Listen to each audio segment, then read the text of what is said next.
And so a lot of rumors started swirling around a couple days ago about remasters of classic Mario games, specifically a lot being of rumored to have a remaster on the Nintendo Switch, along with all of the other 3D Mario games. Nintendo is planning on remastering most of Super Mario's 35-year back catalog. So, there was a rumor that came out a few weeks ago that Nintendo is remastering the old Mario games to celebrate Mario's 35th anniversary. Looks like Mario is old enough to start having his very own midlife crisis. But anyways, in honor of this, I decided, hey, I kinda wanna play some of the old Mario games, starting with the OG, Super Mario 64.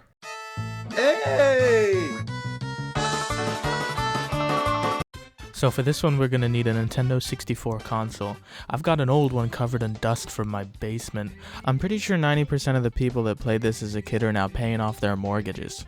Back in the day, you needed to plug in 3 separate cords for this thing to communicate with your 240p box TV. But anyway, there she is, in its elderly glory, the Nintendo 64 console, the pinnacle of 3-dimensional graphics.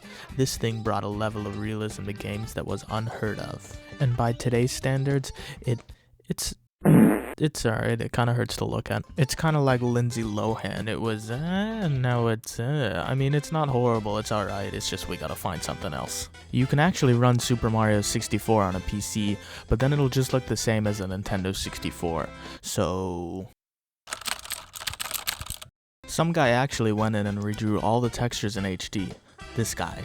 We don't need an official Nintendo remaster, we've already got one.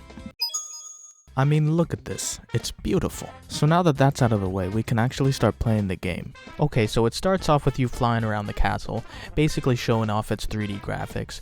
This was the first 3D Mario game, so it was literally mind-blowing to be going around a castle and under a bridge. Wow. We end up at this pipe for our big reveal. Here comes Mario in 3 dimensions. I'm just kidding, I mean, he doesn't look terrible, it's about what you'd expect. Ciao! I didn't know the Koopas spoke French. I also didn't know that Peach was called Toadstool in this game. Okay, so we run over here, and, I've stopped moving. I can't move. Okay, and... Okay, so let's go into the castle now.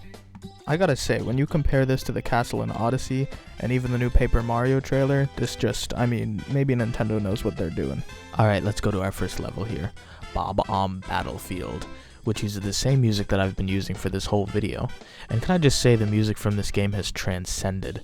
It's so good that it's still being used in videos till this day. That's one thing this game gets a plus on. I don't think any other Mario game has had an iconic of a soundtrack as this one. But the level design is a bit dated in my opinion. The Goombas look like muffins, and the voice acting... I mean, you can't really say that Mario has voice acting, but... Let's talk about the controls. Movement is fine, but the camera cannot be adjusted. You just kind of spin your mouse over and over again until you can get the right camera angle. Come on, just work, come on, I just want you to, come on. Alright, looks like we're going with this one. This is what I don't like about the level design. I didn't really feel like playing it. Like, I just ran past the bombs without hesitation. I didn't want to fight them. But when I came into contact with these big black balls, I just had to put all my focus into them. I mean, the geometry in this game is all jagged, and here comes these perfectly round balls. I mean, they're nice balls. After dodging all the balls, you get up to the King Ball himself for a boss fight. I'm the big Bob-omb. Alright, boss fight time, here we go. The formidable foe, the King Ball. So he kinda just waddles around really slowly, and when you try to jump on him, you just phase through him. You literally have to run into his arms for him to actually do some type of attack, in which case he just throws you out of the ring and you have to annoyingly run back to him. A little bit more jumping through him before he picks me up, and this time throws me all the way back to the bottom. Yep, nothing like ejecting me from a boss fight as an attack. Oh boy, time to run the exact same route I've already ran before. So anyway, I get all the way back to the top, and then I remember I have a punch button, so I punch his back and pick him up, and clearly the game wants me to throw him off the side. That should probably be a big enough distance to kill him, right? Right? He just jumps right back up. What do you want from me? It is against the royal rules to throw the king out of the ring. And now we're back to square one again. I decided to pick him up and throw him again. What? So apparently throwing him 2 feet in front of you is enough to defeat him, but throwing him from a height of 10 stories is against the royal rules. Whatever, give me the star. So after that, I conclude that Mario 64 could really use a remake by Nintendo. Simply upgrading the graphics like this doesn't really make the game very appealing to me, and I trust that Nintendo will be able to polish it into something that is actually playable in today's game market.